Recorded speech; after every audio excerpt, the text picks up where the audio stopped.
How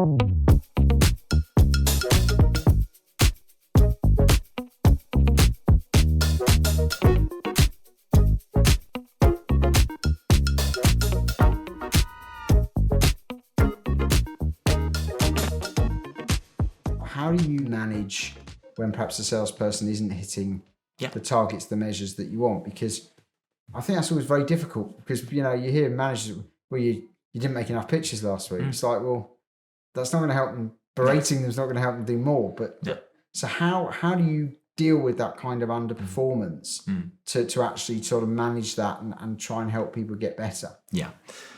Well, it's again, I think a big tool to help with that is personal sales plans, because they came up with their plan. You then coach them around their plan.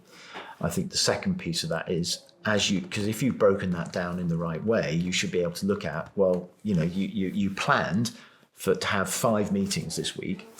You only had 3. Okay, now there's the problem. They only had 3. So if your conversion rate is 1 in 3, guess what? You've only done 1 deal. You plan to have 6 or whatever.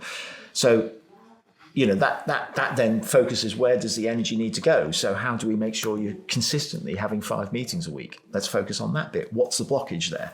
And you can have coaching around that. So, I think it's having that visibility enables you to aim your performance coaching where it needs doing. I think if you've got visibility of ratios, it also tells you where your people are getting it right and where they're getting it wrong. So, one of the first things I always do is say, if I go into a business, I just say, give me the ratios for your top performers. Let's look at what their numbers are like.